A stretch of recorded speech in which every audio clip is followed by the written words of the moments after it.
Selamat pagi saudara-saudara dan anak-anakku yang terkasih di dalam Tuhan Yesus Kristus.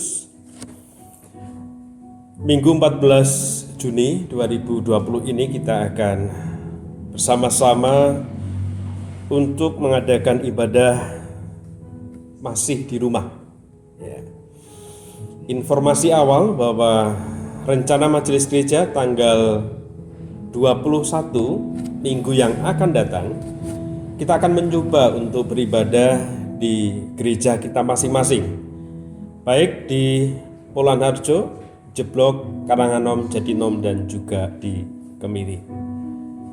Kita semua berdoa supaya nantinya dapat berjalan dengan baik, diberkati oleh Tuhan, warga juga selalu dalam keadaan sehat karena menjaga kesehatan, dan jangan lupa ibadah membawa masker.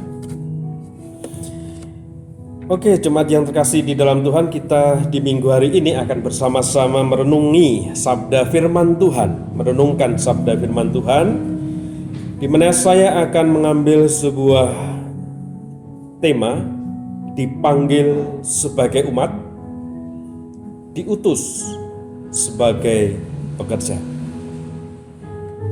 Firman Tuhan yang kita baca dari Injil Tuhan Yesus Kristus menurut Matius pasal 9 ayat 35 sampai dengan pasal 10 ayat 8 akan kita hayati bersama ketika kita memasuki minggu biasa.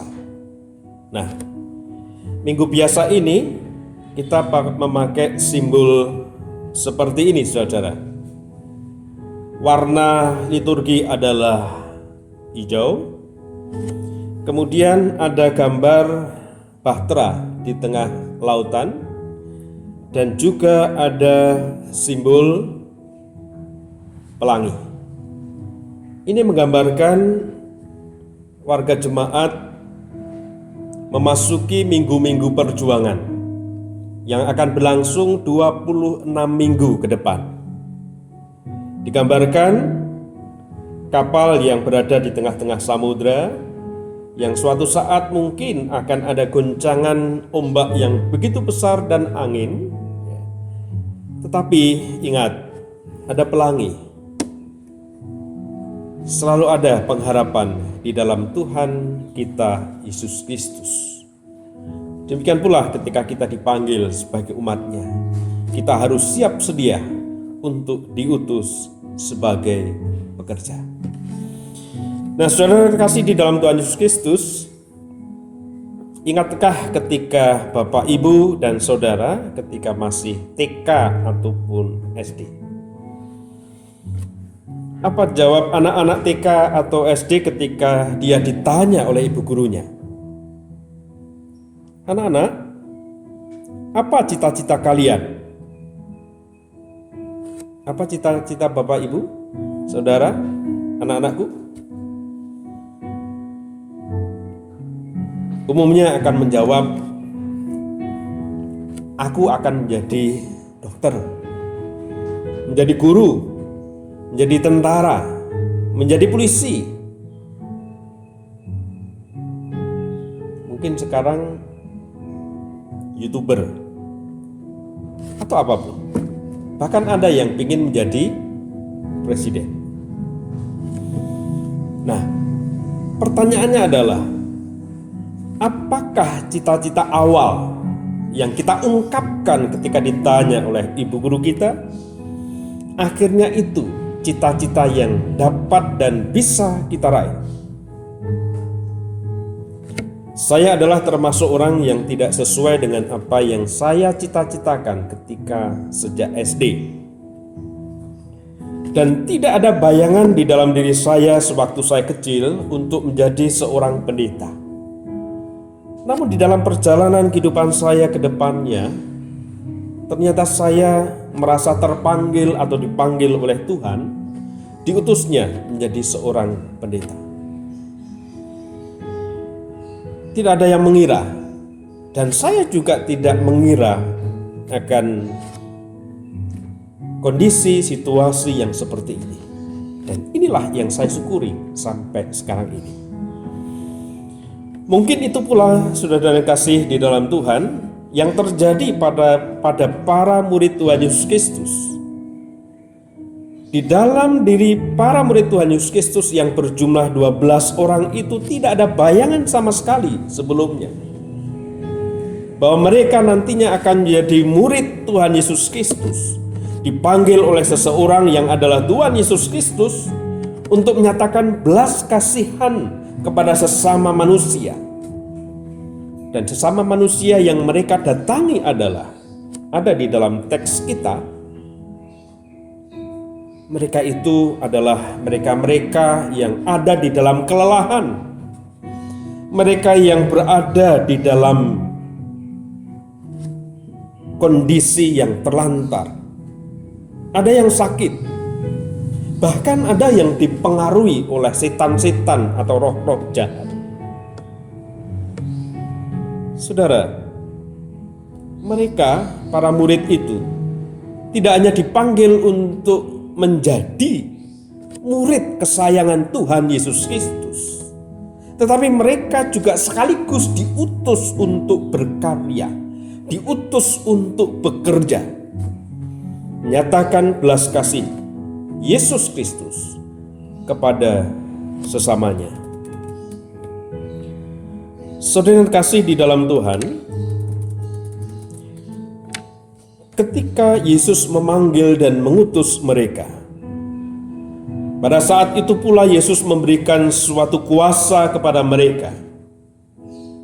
Kuasa yang diterima oleh mereka adalah kuasa atas dasar cuma-cuma. Kuasa yang perlu juga dibagikan karena diterima dengan cuma-cuma, perlu dibagikan juga dengan cuma-cuma. Itu yang dikehendaki oleh Yesus.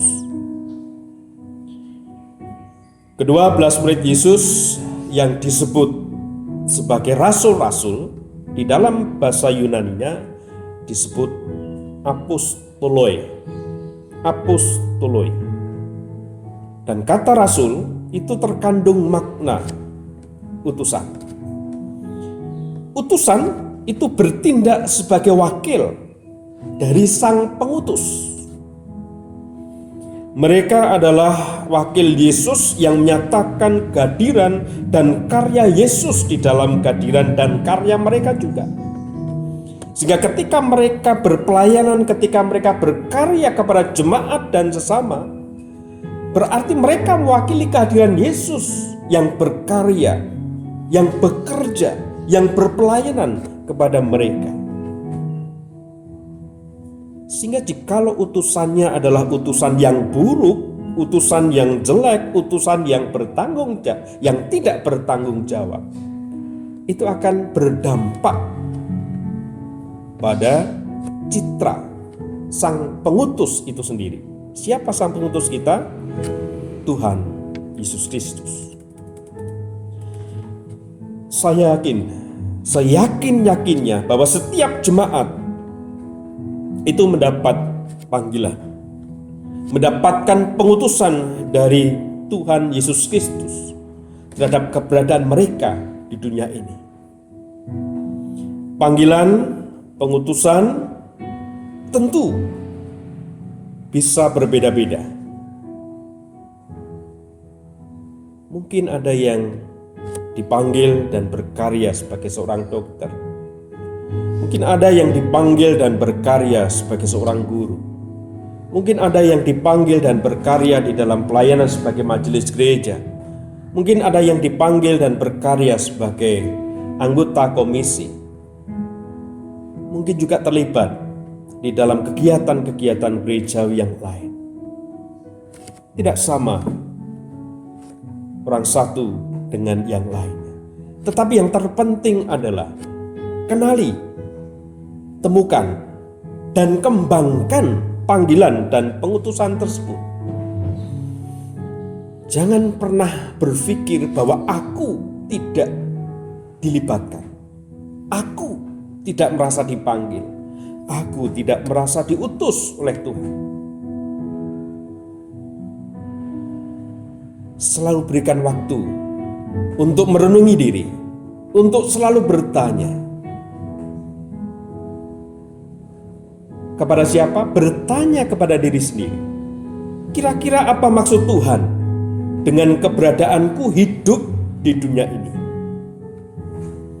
Dan kira-kira apa yang Tuhan harapkan untuk saya kerjakan di dunia ini, di jemaat ini, dan di masyarakat di mana aku ada dan berada?